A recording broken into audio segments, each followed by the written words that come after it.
Salut les Vatosokos, j'espère que tout le monde se porte bien. On se retrouve pour une nouvelle petite vidéo avec deux sujets. Déjà l'avant-match du prochain match du Paris Saint-Germain donc contre Brest. Et aussi, je voulais aussi parler des rumeurs du mercato. Et la plus grosse rumeur du mercato en ce moment, c'est Cristiano Ronaldo au PSG. Alors, je vais vous donner mon opinion. Même s'il y en a qui pensent déjà savoir mon opinion, mais je pense que vous êtes en train de vous gourer. Voilà. Parce qu'il y en a plein qui croient, parce que c'est CR7, je vais tout de suite dire oui, machin et tout, machin. Eh bien, ma réponse, c'est tout simplement, je suis mitigé. C'est-à-dire, je suis 50-50. Voilà. C'est pas parce que c'est mon compatriote, c'est pas parce que c'est Cristiano Ronaldo, que je vais tout de suite dire oui pour le Paris Saint-Germain. Parce que pourquoi? Parce que, déjà, il faut que je vois ce qui est bien et ce qui est pas bien pour mon club. Et l'arrivée de Cristiano Ronaldo, enfin la probable arrivée de Cristiano Ronaldo, est-ce bien ou est-ce pas bien? Alors, au moment actuel où je vous parle, pour moi, ça ne serait pas bien. Pourquoi?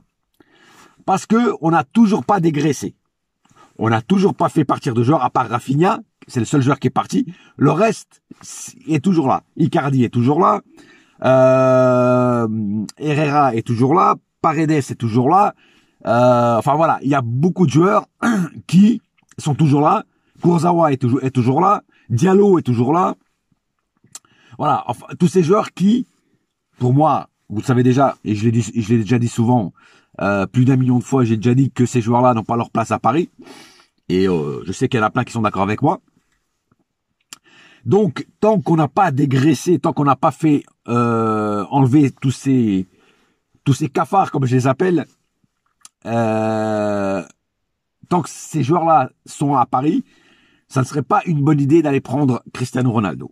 Alors oui, Cristiano Ronaldo apparemment ne serait pas content de sa situation actuelle à Manchester United, mais alors je sais pas s'il veut vraiment partir, si c'est juste des rumeurs, si c'est juste des fake news qui traînent, mais quoi qu'il en soit, si c'est vraiment vrai qu'il veut partir et qu'il veut rejoindre le Paris Saint-Germain, parce qu'il n'y aura pas d'autre club au monde qui pourra non seulement payer son salaire et qui voudra l'accepter à l'âge qu'il a, à part le Paris Saint-Germain. Je crois que c'est le seul club un peu crazy loco qui voudra accepter un tel joueur. Alors, pour l'instant, comme j'ai dit, pour moi, ce n'est pas une bonne idée. Voilà. Et oui, j'en surprends plus d'un en disant ça. Mais d'un autre côté, et c'est là que je rejoins le côté positif de la force, c'est que si on ferait partir les Icardi et tout ça, oui, on pourrait prendre Cristiano Ronaldo. Alors, le seul bémol que je mets là-dessus, si jamais on le fait venir, et les Qataris sont bien capables de le faire, Cristiano Ronaldo, pour pouvoir voir et pour pouvoir dire qu'ils ont été les seuls à faire jouer Messi et Cristiano Ronaldo ensemble. Donc les deux joueurs qui ont le plus de ballons d'or à eux deux. Et donc, ils seraient bien capables de le faire. Alors après, est-ce que c'est une bonne idée de les faire jouer ensemble? Moi, je ne trouve pas. Je ne trouve pas pourquoi. Alors oui, c'est beau sur le papier, c'est beau sur le terrain, avoir ces deux joueurs-là en même temps. Mais ça voudra déjà dire aussi que Mbappé partirait, qu'Mbappé ne serait plus là parce que Cristiano Ronaldo est un numéro 7 et Cristiano Ronaldo joue au même poste que Mbappé. Donc, ça voudra dire aussi que Mbappé se barre. Et les faire jouer tous en même temps, tous ces stars, tous ces galactiques ensemble, moi je pense que ça serait pas une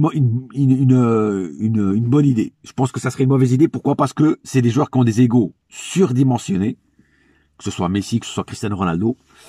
Et en plus, il y a Neymar, je l'avais oublié, celui-là.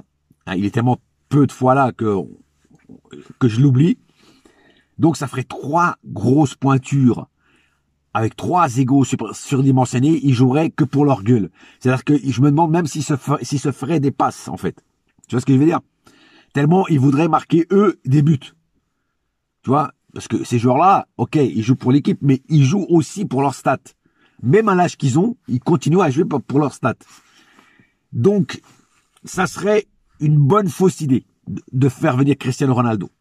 Alors évidemment, moi, en tant que Portugais, en tant que compatriote de Cristiano Ronaldo, bien sûr que je serais heureux de le voir jouer dans mon club de cœur. Ça, c'est clair. Hein, parce que pour moi, Cristiano Ronaldo reste le meilleur joueur du monde. Je sais qu'il y en a qui vont dire que c'est Messi, voilà. Je ne discute pas, chacun a son joueur préféré, chacun a son joueur préféré. Il y en a qui vont dire que c'est Messi, d'autres qui vont dire que c'est Cristiano, d'autres qui vont dire que c'est Neymar, d'autres qui vont dire que c'est quelqu'un d'autre, voilà. Il n'y a pas de problème, on a chacun notre joueur. Voilà, moi, c'est Cristiano Ronaldo. Pour moi, c'est Cristiano Ronaldo le meilleur joueur du monde. Voilà. D'ailleurs, les stats parlent pour lui. Messi, qu'est-ce qu'il a de plus que Cristiano Ronaldo, à part, il y a juste 2 ballons d'or de plus qui pour moi ne sont pas mérités, c'est 2 ballons d'or en plus. Mais ça, ce n'est que mon opinion personnelle. Voilà, donc ça serait une bonne mauvaise fausse idée de le faire venir. Voilà. Après, moi, je ne suis pas Nasser, je ne suis pas l'émir, je ne suis pas Leonardo. Je ne sais pas ce qu'il y a dans leur tête. Ils sont capables de tout et ils sont capables du meilleur comme du pire. Moi,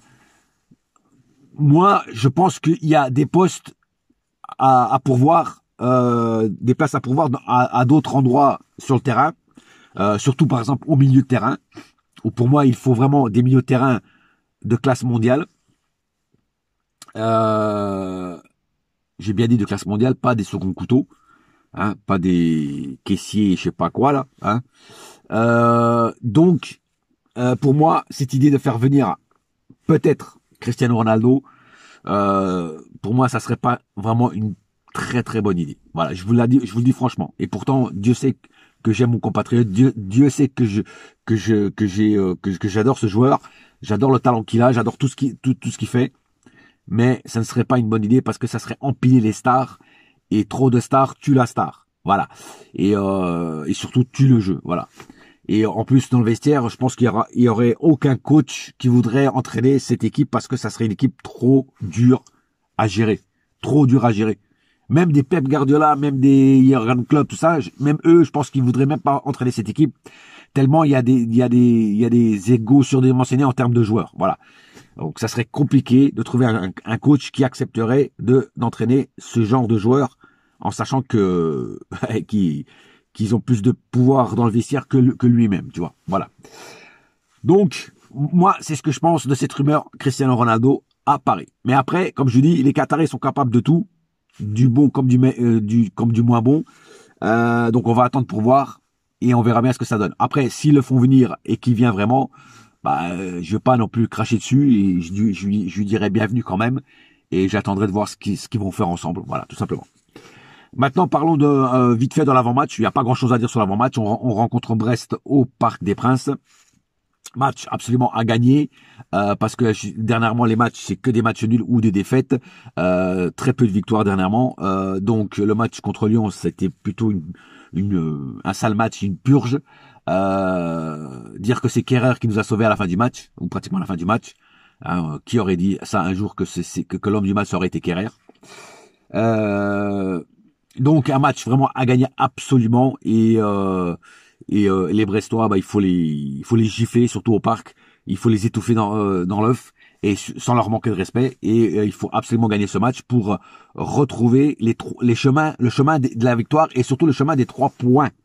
Parce que si on continue à faire des défaites ou des matchs nuls, nos concurrents qui sont derrière, même si on a 11 points d'avance, si on continue à faire des non-matchs comme ça, ils peuvent nous rattraper. Hein.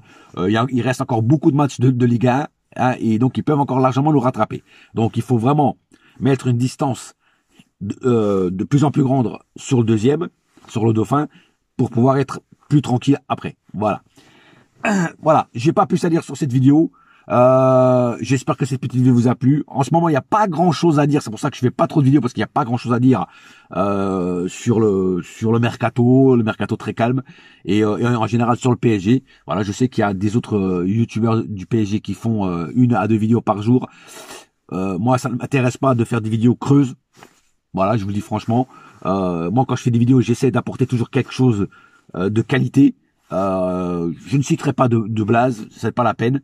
Mais il y a certains youtubeurs quand même qui font énormément de vidéos par jour pour raconter souvent la même chose. Après, c'est leur problème. Chacun fait ce qu'il veut sur leur vidéo et sur leur chaîne. Sur ce, je vous souhaite à tous une très très bonne journée et une très très bonne soirée. En attendant, un seul cœur, un seul club, c'est Paris ma gueule. Yes my friend. Et la saga continue. Allez. Bouya!